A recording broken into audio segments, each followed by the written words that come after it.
Hi there guys, it's Adam Martin here, and welcome back to another installment of the Now Review. And we've got a new release in the Millennium series to take a look at now. This is becoming one of my favourite series because we're finally spending more attention on the eras of music that I grew up in, dear viewer. That's right, you know, the 2000s, particularly these 2 years we're going to be looking at today. I'm going to present to you the special edition CD and the vinyl version of Now Millennium 2006 and 2007.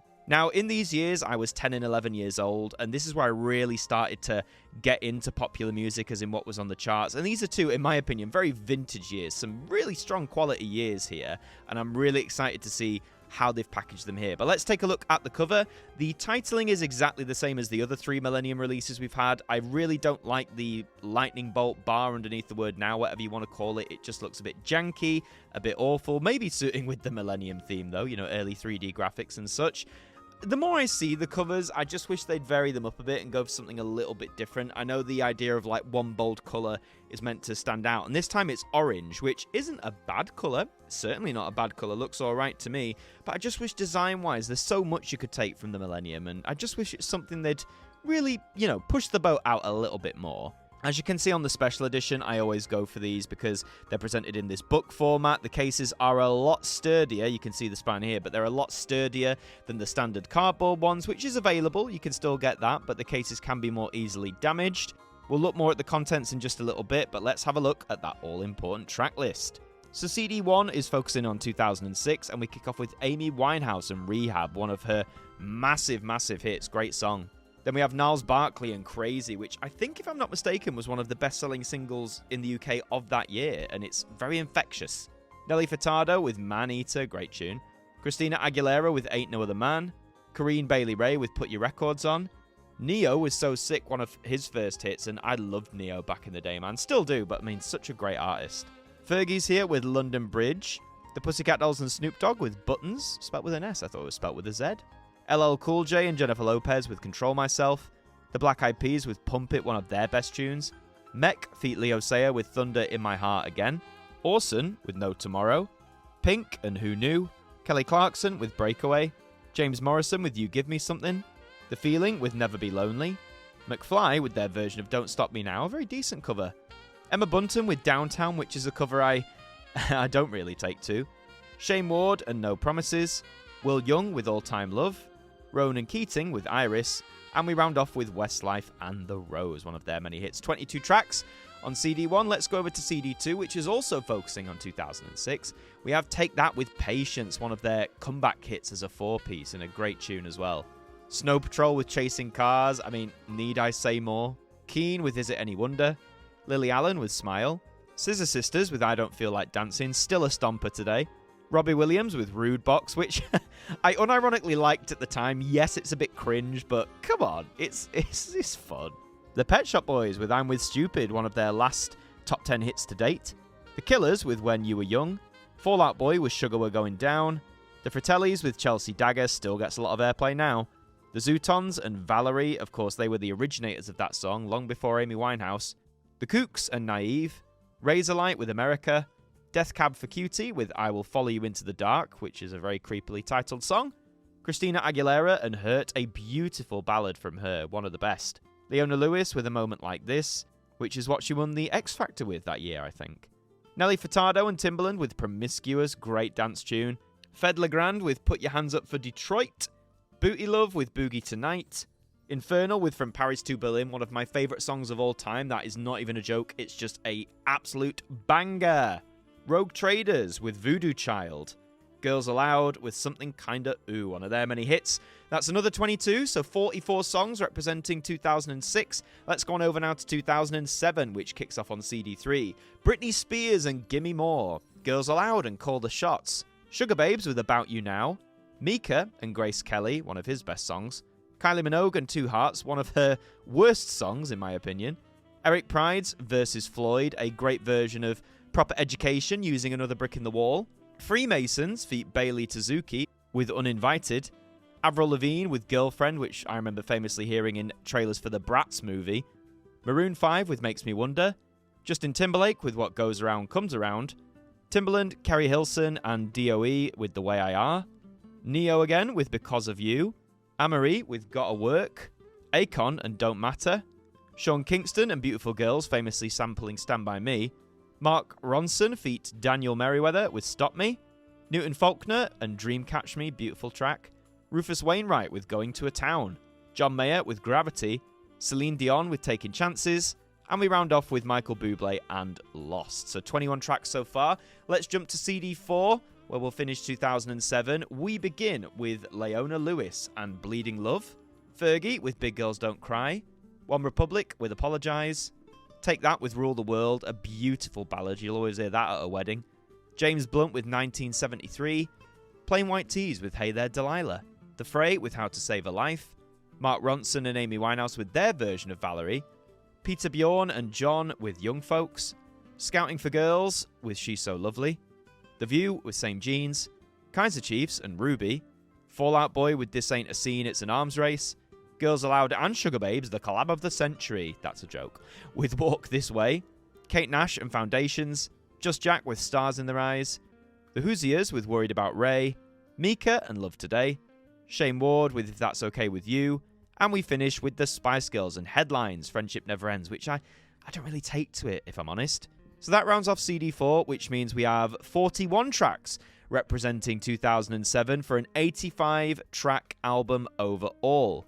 Now, I have obviously thoughts on the track list and the fact they've split the years into two across 2 discs. We'll jump more on that in a sec, though, because I want to open this up and show you what is inside.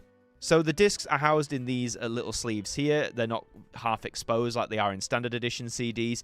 Disc-wise, we're going with a gradient, so you can see CD 1 and 2, more of that brighter orange. The further down you go, you might be able to notice it, that the disc colour gets gradually darker before you're getting to more of like a darker orange sort of aesthetic. I like the fact that the discs carry their own individual year. It just makes splitting them make a little bit more sense. But again, I've got my thoughts on it. We'll come to that. Opening it up then, as I said, this has an actual booklet, a feature that used to be standard, but it ain't anymore. You get a bit of information about the year itself, so 2006 and 2007, you get to learn what was going on, what was popular, a little bit about what was happening generally.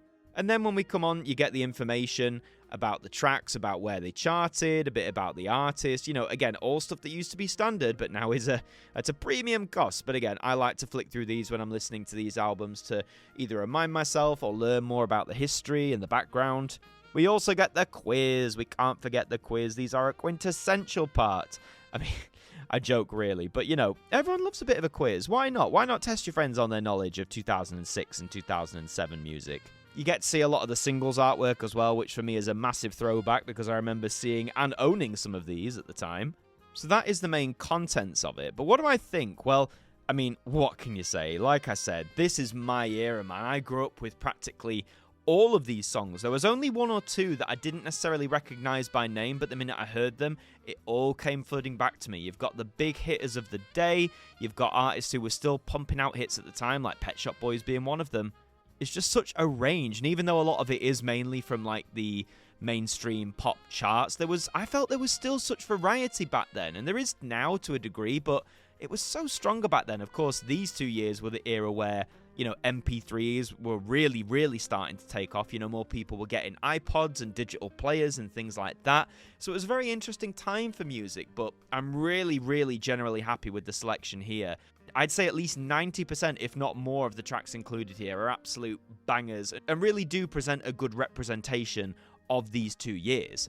I do kind of wish they were by year, though, like the yearbooks are. You know, why can't we have a 4-disc album for 2006? Why can't we have a 4-disc album for 2007? Is it down to rights? Is it down to cost? Is it down to the availability of, you know, tracks you want to include? I don't know. I still don't know what the reason is for combining 2 years together. I mean, I'm used to it now with the Millennium series because that's what they've been doing for over a year now. But I just find it a shame when, you know, there's certain years which get... Well, the yearbooks, anything from the 80s and 90s gets a main album, then an extra album.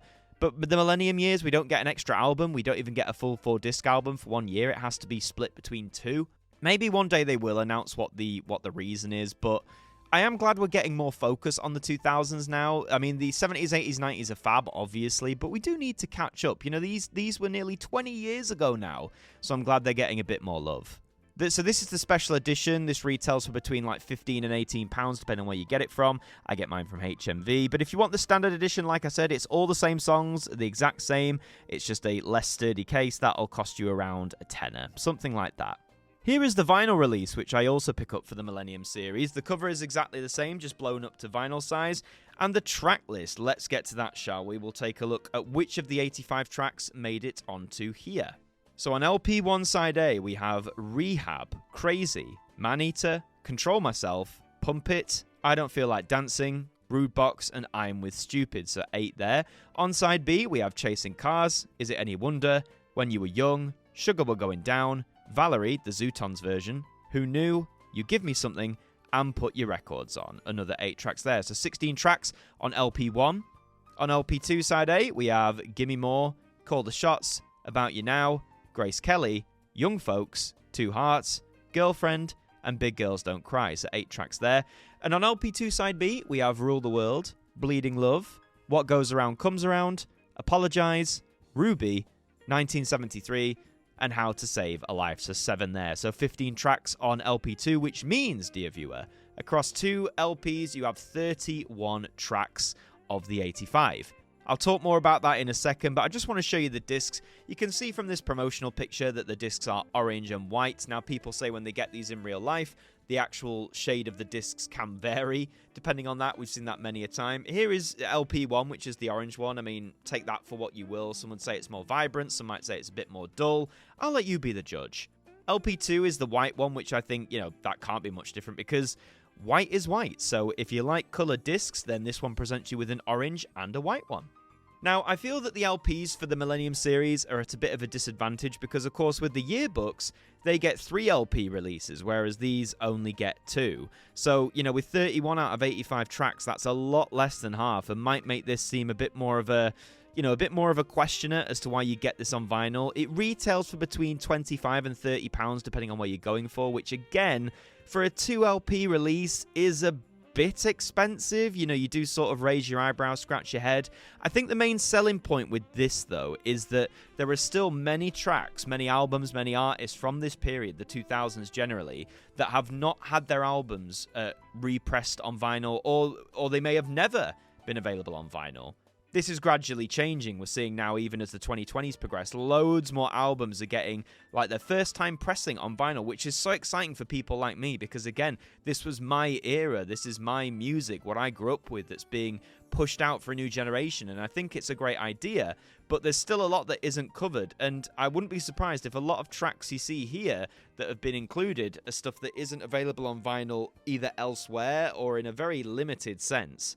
So whilst that's your main incentive, I still think be very wary, really decide if this release is for you, if it's worth the money, because for a 2 LP disc, again, between £25 and £30 is a lot to spend, but if this is the only way you're going to own some of your favourite songs on vinyl, then it might be the only way to go. But that's all for this installment of the Now Review. Thank you very much for watching. I want to know your thoughts on this here. Are you going to get the CD version? Are you going to get the vinyl version? Which one are you going to get? Let me know in the comments. Again, I think this is a fantastic release in terms of the track list, especially on the CD. Some of the best tunes from this era. Really happy they included them here. So if you enjoyed this as I did, leave a like on the video and subscribe as well, because we'd love to have you aboard here with us. In the meantime, I've been Adam Martin from AMTV Now. Thank you for joining me, and I'll see you next time.